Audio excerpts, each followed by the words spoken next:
Jebediah lived on a ranch so big, it felt like it stretched to the edge of the world. But mostly it felt empty. His wife, Martha, had passed from a bad fever some years back, and their little girl, Daisy, was taken by a runaway horse not long after. Now it was just Jebediah and the creaking sounds of the old house, the lowing of cattle, and the whistling wind. He was a man worn thin by the sun and sorrow. His hands, once strong enough to wrestle a calf, were now gnarled and calloused. His eyes, the color of the summer sky, held a permanent sadness. Each day was the same. Wake before dawn, tend to the animals, repair fences that seemed determined to fall apart, and eat a lonely supper under a sky full of indifferent stars. The drought hadn't helped matters. The land was parched, the river a mere trickle, and the cattle were thin. Jebediah worried constantly about how he would make it through the winter. The dust devils danced across his fields like mocking spirits, reminding him of everything he'd lost. He felt like a scarecrow himself, standing sentinel over a dying farm. He longed for a friendly face, a warm conversation, something to break the heavy silence that had settled over his life. The ranch felt less like a home and more like a tomb where his memories were slowly fading. He needed a change, but what kind of change could an old, lonely rancher expect? The land itself seemed to mirror Jebediah's sadness. The once lush grasslands were now brittle and brown, cracking under the relentless sun. The creek, usually a lively ribbon of water, was reduced to muddy puddles, barely enough to quench the thirst of the cattle. Dust devils, like restless spirits, danced across the barren fields, carrying away what little topsoil remained. Even the sky seemed to mock him, a vast, cloudless blue that offered no promise of rain, only the burning heat that withered everything it touched. The wind, instead of bringing a refreshing breeze, carried the gritty taste of sand and despair. He tried everything he knew to coax life back into the ranch. He dug deeper wells, rationed water, and prayed for rain. But the drought held firm, a stubborn enemy that refused to yield. Jebediah felt like he was fighting a losing battle, watching his livelihood slowly slip away. The ranch, his family's legacy, was turning to dust just like his dreams. He spent hours just staring at the horizon, searching for any sign of change, any glimmer of hope. But all he saw was the same parched earth and unforgiving sky. The silence of the land was deafening, broken only by the mournful cries of the hawks circling overhead, waiting for something to die. The ranch was a reflection of his soul, dry, barren, and desperately in need of rain. Far away from Jebediah's struggling ranch, in a dusty, forgotten corner of the territory, lived Lily. She was a wisp of a girl, barely 10 years old, with eyes the color of rainwater and hair like spun moonlight. But her clothes were ragged, her face often smudged with dirt, and her spirit seemed to have been dimmed by a life that offered little kindness. Her father, Silas, was a mean drunk. When sober, he was a shadow of a man, haunted by his own failures. But when the whiskey took hold, he became cruel and unpredictable. He worked odd jobs when he could find them, but mostly he spent his days at the saloon, gambling away what little money they had. Lily was often left to fend for herself, scavenging for scraps of food and trying to stay out of Silas's way. She learned to be quiet, to move like a shadow, to anticipate his moods. She spoke little, not because she couldn't, but because it was safer that way. Words often provoked Silas's anger. She spent hours alone, wandering the outskirts of town, finding solace in the company of stray dogs and the whispering wind. Her only treasures were a smooth, gray stone she kept in her pocket and a tattered book of fairy tales she'd found in the trash. These were her escapes from the harsh reality of her life. She dreamed of faraway lands and kind people, a world far different from the one she knew. One sweltering afternoon, Silas stumbled back to their shack, his face flushed and his eyes glazed over with whiskey. He'd lost everything at the saloon, their meager savings, even the few tools he used for work. Desperation clawed at him. He needed money, and he needed it fast. He looked at Lily, huddled in a corner, quietly reading her tattered book. An idea, dark and ugly, slithered into his mind. He'd heard stories of ranchers needing help, of families taking in orphans. Maybe, just maybe, he could get someone to take Lily off his hands, someone who would pay him for the privilege. He grabbed Lily roughly by the arm, pulling her to her feet. She flinched, her eyes wide with fear. "We're going for a ride?" he slurred, his breath reeking of cheap whiskey. Lily didn't resist. She knew better than to argue with Silas when he was like this. She grabbed her stone and her book, clutching them tightly as Silas dragged her towards the old, rickety wagon. She had no idea where they were going, but a cold dread settled in her stomach. She knew, deep down, that nothing good ever came from Silas's drunken schemes. The setting sun cast long, ominous shadows as the wagon rattled down the dusty road, carrying Lily further away from the only life she'd ever known and closer to an uncertain future. After a long, bumpy ride, the wagon finally pulled up to Jebediah's ranch. The house looked weathered and worn, but there was a sense of quiet strength about it. Silas hopped down, leaving Lily sitting on the wagon seat, clutching her book and stone. He staggered towards the front door and banged loudly, his voice thick with forced cheerfulness. Jebediah, startled by the commotion, opened the door cautiously. He saw Silas, his face red and sweaty, and a young girl sitting silently in the wagon.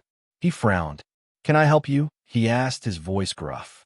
Silas launched into a rambling explanation, his words slurred and punctuated with hiccups. He claimed to be a widower, struggling to raise his poor, deaf daughter all alone. He said he was looking for a kind soul to take her in, someone who could offer her a better life than he could provide. He painted a picture of Lily as a helpless waif, unable to care for herself. Jebediah listened with a growing sense of unease. He noticed the fear in Lily's eyes, the way she shrank back in the wagon seat. He saw the bruises on her arms, barely concealed by her ragged sleeves. He didn't believe Silas's story for a minute, but something about the girl's vulnerability tugged at his heart. He remembered Daisy, small and scared, and a wave of grief washed over him. Jebediah hesitated. He knew he shouldn't get involved. He had enough problems of his own, trying to keep the ranch afloat. Taking in a child, especially one with special needs, would be a huge responsibility. But he couldn't shake the image of Lily's frightened face, the silent plea in her eyes. He looked from Lily to Silas, disgust welling up inside him. He could see the desperation, the greed, the utter lack of concern for his own daughter. "How much?" Jebediah asked, the words coming out harsher than he intended. Silas's eyes lit up. He named a price, far more than Jebediah could reasonably afford. But Jebediah didn't haggle. He went inside, retrieved a small pouch of coins he'd been saving for winter supplies, and handed it to Silas. Silas snatched the pouch, his fingers trembling. He didn't even look at Lily. "She's all yours," he mumbled, before scrambling back into the wagon and disappearing down the road in a cloud of dust. Jebediah stood there for a moment, watching him go, a mixture of anger and sadness churning inside him. Then he turned his attention to Lily, still sitting silently in the wagon. He walked over to her, his heart heavy with a sense of both dread and purpose. "Come on, child," he said gently. "Let's get you inside." Lily followed Jebediah into the house, her eyes darting around nervously. The interior was simple but clean, with worn furniture and faded wallpaper. A fire crackled in the hearth, offering a welcome warmth against the evening chill. But despite the cozy atmosphere, Lily remained tense, her body rigid and her gaze fixed on the floor. Jebediah led her to a small room with a narrow bed covered in a patchwork quilt. "This will be your room," he said gently, trying to reassure her. "You can rest here." Lily didn't respond. She just stood there, clutching her book and stone, her silence amplifying the fear in her eyes. Jebediah sighed. He knew it would take time for her to adjust, to trust him. He remembered how long it had taken Daisy to warm up to strangers. He brought her a bowl of warm stew and a piece of bread, placing on a small table beside the bed. "Eat," he said softly. "You must be hungry." Lily glanced at the food, then back at Jebediah. She hesitated for a moment, then slowly reached for the spoon. She ate in small, tentative bites, her eyes never leaving Jebediah's face. He sat across from her, watching her quietly, offering her a reassuring smile. He knew he had a long way to go to earn her trust, but he was determined to try. He owed her that much, at least. He thought of the empty room that used to be Daisy's, and a flicker of something that felt like hope sparked within him. Maybe, just maybe, he wasn't as alone as he thought he was. The next morning, Jebediah woke early, the familiar ache of loneliness a constant companion. He went to check on Lily, finding her still asleep, curled up tightly under the quilt, her book clutched her chest. He quietly started the fire and prepared breakfast, the smell of bacon and coffee filling the small house. When Lily finally emerged from her room, she was even more withdrawn than the day before. She avoided eye contact, communicating only through gestures. She pointed to the door when she needed to use the outhouse and held up her empty bowl when she was finished eating. Jebediah, remembering what Silas had said about her being deaf, tried to speak slowly and clearly, exaggerating his lip movements. "Good morning, Lily," he said, smiling gently. "Did you sleep well?" Lily didn't react. She just stared at him blankly, her expression unreadable. Jebediah sighed. He had a lot to learn about caring for a deaf child. He remembered seeing a book about sign language at the general store. He'd have to make a trip into town. In the meantime, he would just have to be patient and observant, trying to understand her needs as best he could. He felt a surge of protectiveness towards her, a determination to provide her with the love and security she so desperately deserved. He knew it wouldn't be easy, but he was ready to try. Before heading to town for the sign language book, Jebediah remembered a few basic signs he'd learned years ago when a traveling show had come through with a deaf performer. He wasn't fluent, but he knew enough to try. He approached Lily cautiously, holding up his hands and making the sign for food. Then he pointed to the stew pot. Lily watched him with a mixture of curiosity and apprehension, but she didn't respond. He repeated the sign, more slowly this time, but still nothing. He tried other simple signs, water, sleep, good. But Lily remained unresponsive, her eyes fixed on his hands, her face blank. Jebediah felt a pang of disappointment. He'd hoped that even a little communication would help bridge the gap between them. He sighed. Silas must have been telling the truth. Lily really was deaf. It made the challenge of reaching her even greater. He would definitely need that book. He spent the rest of the morning preparing for his trip to town, gathering supplies, and making sure Lily had everything she needed. He left her with a fresh bowl of stew and a stack of firewood, hoping she would be comfortable while he was gone. As he rode away on his horse, he glanced back at the house, seeing Lily standing in the doorway, watching him. Her expression was still unreadable, but he sensed a flicker of something in her eyes, a hint of curiosity, perhaps even a touch of hope. He spurred his horse onward, determined to do everything he could to bring that hope to full bloom. With the sign language book finally in hand, Jebediah returned to the ranch. He found Lily sitting on the porch, quietly turning the pages of her tattered book. He smiled. Even though she couldn't hear, she still found comfort in stories. The next day, Jebediah decided to start teaching Lily some simple chores. He needed the help, and he thought it would be good for her to feel useful. He began with feeding the chickens. He showed her how to scatter the grain, demonstrating the action slowly and deliberately. To his surprise, Lily picked it up almost immediately. She watched him intently, mimicking his movements with a surprising grace. Next, he showed her how to water the small vegetable garden he'd managed to keep alive despite the drought. Again, she learned quickly, carefully pouring water around the base of each plant. Jebediah was amazed. Despite her silence and her withdrawn demeanor, Lily was a quick learner, eager to please. He realized that she wasn't helpless or incapable, just scared and unsure. As they worked side by side, a sense of companionship began to grow between them. He still couldn't communicate with her through words, but he could see the understanding in her eyes, the shared purpose in their actions. He felt a warmth spread through him, a feeling he hadn't experienced since Martha and Daisy were still alive. The ranch was still dry and desolate, but it didn't feel quite so lonely anymore.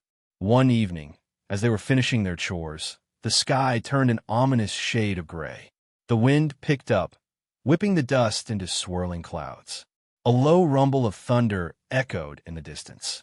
Jebediah knew a storm was coming, and it looked like a bad one. He hurried Lily inside, securing the windows and doors. Soon, the storm broke with a vengeance.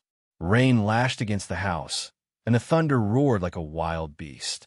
Lily cowered in a corner, her eyes wide with terror. She trembled violently, covering her ears with her hands. Jebediah knelt beside her, trying to reassure her. He signed safe and okay, but she didn't seem to notice. The thunder was deafening, and he realized she probably couldn't see his hand movements in the dim light. "It's all right, Lily," he shouted over the din of the storm. "It's just thunder. It will pass." As the words left his mouth, he saw Lily flinch. Her eyes widened, and she looked up at him in surprise, her gaze locking with his. It was a fleeting moment, but Jebediah saw it clearly. She had heard him. He stared at her, his mind reeling. Silas had lied. Lily wasn't deaf. But if she could hear, why hadn't she ever responded to him? Why had she pretended not to hear? A chilling realization dawned on him. It wasn't that she couldn't hear, it was that she was afraid to. The storm raged on, but Jebediah barely noticed. He was too consumed by the revelation about Lily. He looked at her, huddled in the corner, still trembling, but now with a different understanding. He knew now that her silence wasn't a result of deafness, but a shield she had erected to protect herself. He thought back to Silas's drunken ramblings, his dismissive attitude towards Lily, the bruises on her arms. It all made sense now. Silas must have somehow conditioned her to suppress her hearing, perhaps through punishment or threats. Maybe he wanted to silence her, to control her completely. Jebediah felt a surge of anger towards Silas, a burning desire to protect Lily from further harm. But he knew he couldn't confront Silas directly. Not yet. He had to focus on Lily, on helping her overcome her fear and rediscover her voice. He decided to change his approach. He wouldn't pressure her to speak or acknowledge that he knew she could hear. Instead, he would simply create a safe and loving environment, a place where she felt comfortable enough to break down her walls and let her true self emerge. He would speak to her gently, consistently, narrating his day, telling her stories, letting her know that his voice was a source of comfort, not fear. He would show her, through his actions and his words, that she was safe and loved. The sign language book would have to wait. The priority now was to heal her heart. The next morning, the storm had passed, leaving behind a world washed clean and smelling of damp earth. Jebediah woke with a renewed sense of purpose. He knew it would take time and patience, but he was determined to help Lily heal. He started by simply talking to her. As they worked in the garden, he would narrate his actions, describing the plants, the soil, the buzzing bees. He told her stories about his childhood, about Martha and Daisy, about the history of the ranch. He didn't expect her to respond, but he spoke to her as if she were listening, his voice gentle and reassuring. At first, Lily remained withdrawn, her eyes fixed on the ground. But slowly, subtly, he noticed a change.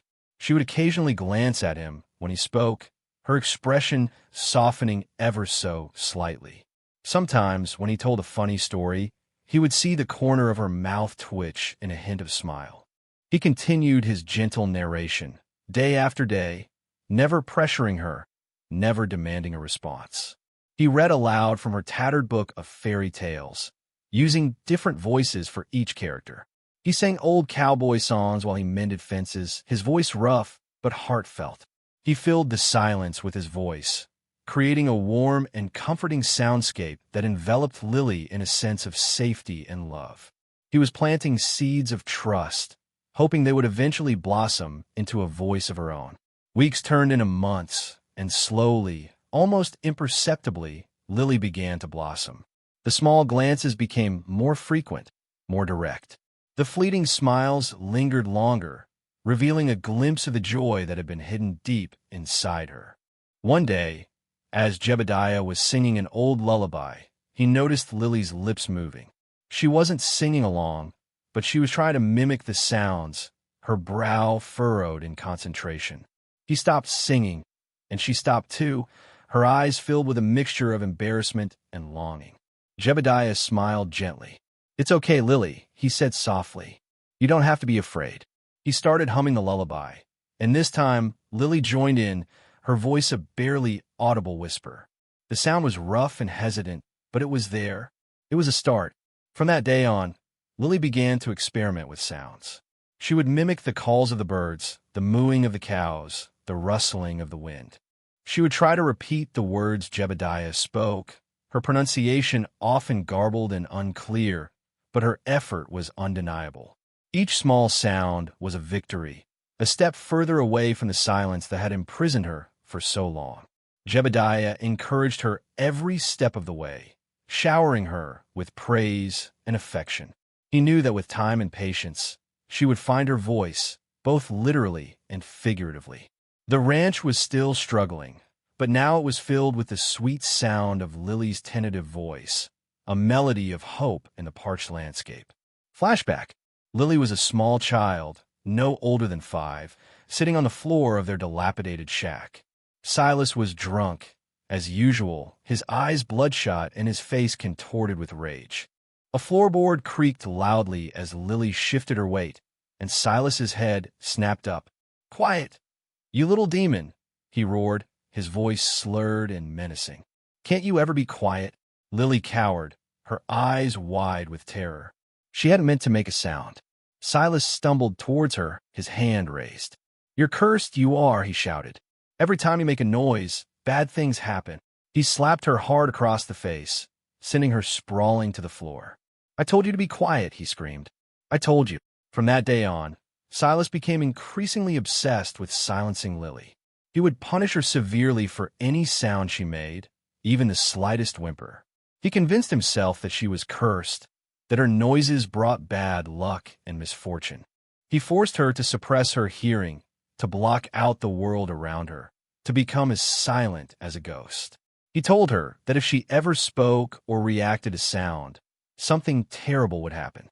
The fear of his wrath became a constant companion, a prison that confined her within a world of enforced silence. And so, Lily learned to hear nothing, to say nothing, to become invisible.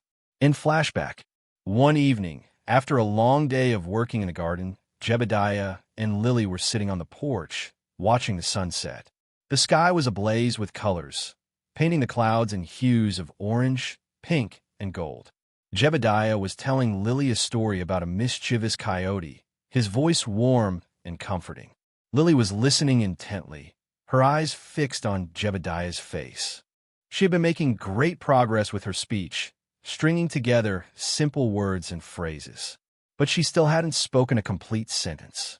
Jebediah finished the story, and a comfortable silence settled between them. Lily reached out and took Jebediah's hand, her small fingers wrapping around his calloused ones. She looked up at him, her eyes shining with affection. And then she spoke. "Papa," she said, her voice soft but clear. Jebediah's heart skipped a beat. He stared at Lily, tears welling up in his eyes. He hadn't heard that word in so long. "Papa," Lily repeated, squeezing his hand. Jebediah pulled her close, wrapping his arms around her.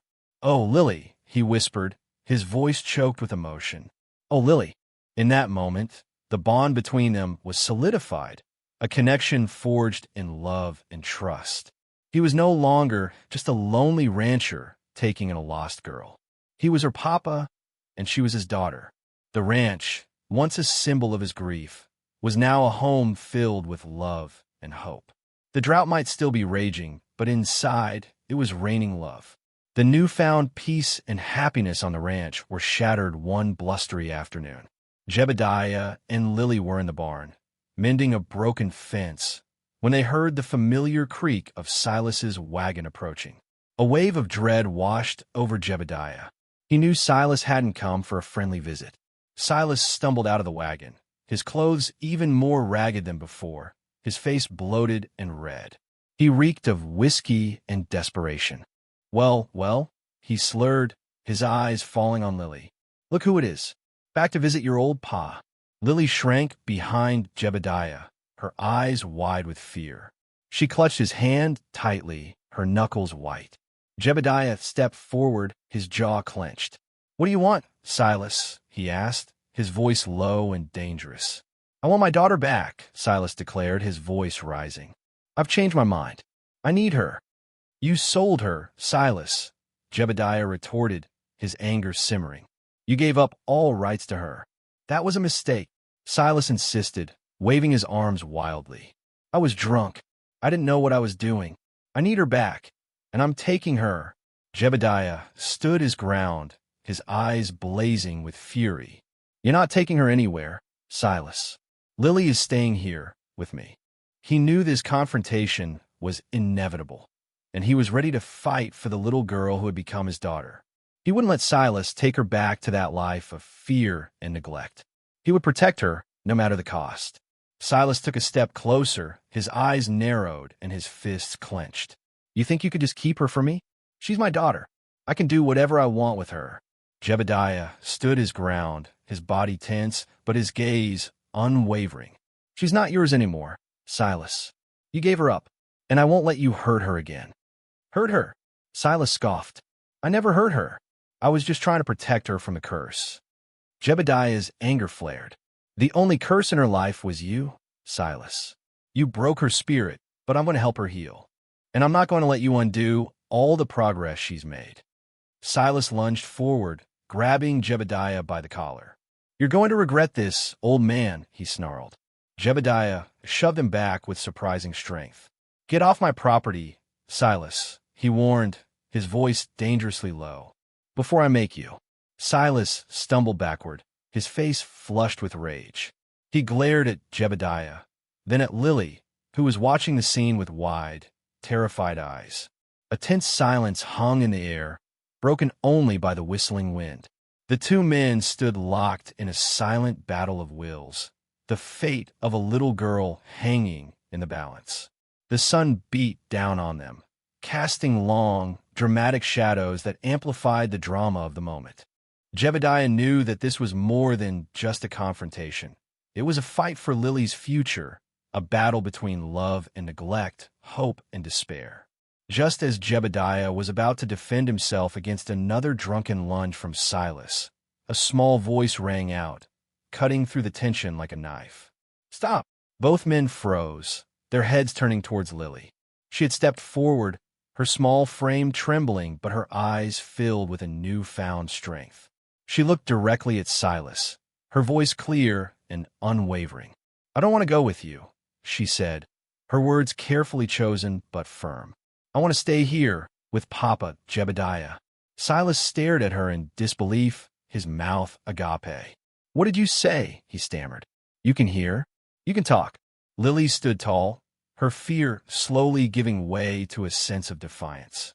"Yes," she said, her voice growing stronger with each word. "I can hear, and I can talk, and I don't want to be with you anymore. I want to be with Papa Jebediah. He's kind, and he cares about me. You never did." The silence that followed was deafening. Silas's face crumpled, his anger replaced by a look of bewilderment and shame. He had always believed Lily was cursed, a burden he was forced to carry. Now, she was standing before him, speaking her truth, finally free from the prison he had created for her. The power had shifted. She was no longer the helpless, silent child he had abused and neglected. She had found her voice, and she was using it to reject him. Silas stood there for a long moment, his shoulders slumped, his spirit broken. The fight had gone out of him.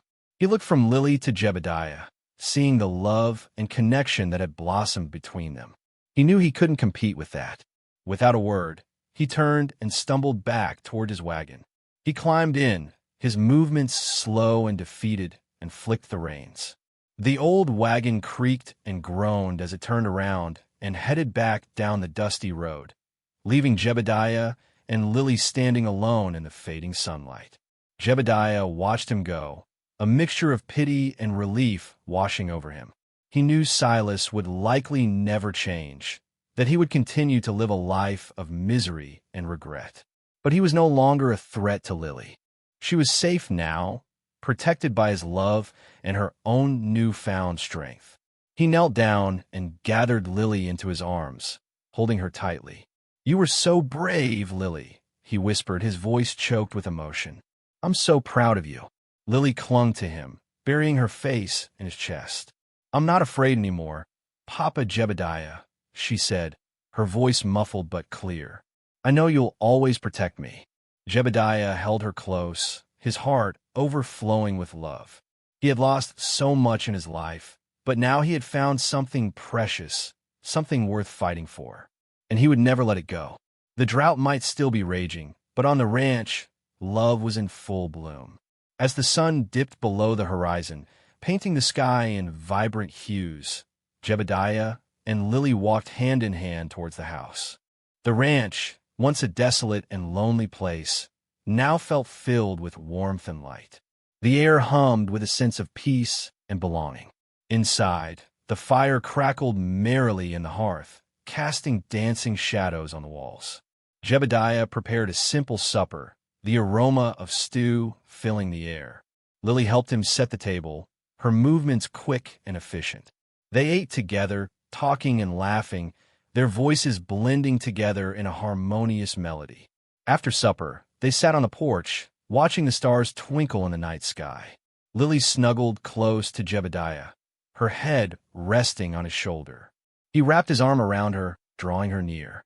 "Thank you, Papa Jebediah," Lily whispered, her voice filled with gratitude. "For everything."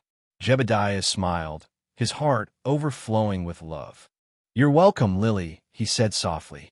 "Thank you for coming into my life." He looked out at the ranch, at the parched land and the struggling crops. The drought was still a threat, but didn't seem so daunting anymore. He knew that with Lily by his side, he could face any challenge.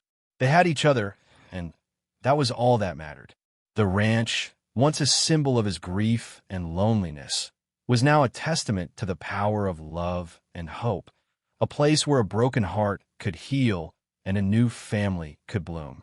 The silence was gone, replaced by the sound of Lily's laughter, the warmth of her presence, the promise of a brighter future. Life on the ranch settled into a comfortable rhythm. Jebediah and Lily worked side by side, tending to the animals, mending fences, and planting seeds of hope in the parched earth. Lily's laughter echoed through the fields, her voice a sweet melody that chased away the lingering shadows of the past. Slowly but surely, the ranch began to revive. The rains eventually came, nourishing the dry land and bringing life back to the struggling crops. The cattle grew fat and healthy, and the fields were once again lush with green. Jebediah taught Lily everything he knew about ranching, and she learned quickly, her enthusiasm contagious. She loved riding horses, tending to the chickens, and exploring the vast landscape. She even started her own small garden, filling it with colorful flowers that bloomed in defiance of the harsh environment. Their bond grew stronger with each passing day, their love deepening into an unbreakable connection. They were a family, bound not by blood but by choice, by love, and by a shared history of pain and healing. They had found each other in the most unlikely of circumstances, two lost souls finding solace and companionship in the heart of a desolate land. Their story was a testament to the resilience of the human spirit, a reminder that even from the most difficult beginnings, families can be found, love can bloom, and hope can take root, transforming even the most barren landscape into a garden of joy. And though the memory of Martha and Daisy would always remain in Jebediah's heart, he knew that his life and the ranch were full once more.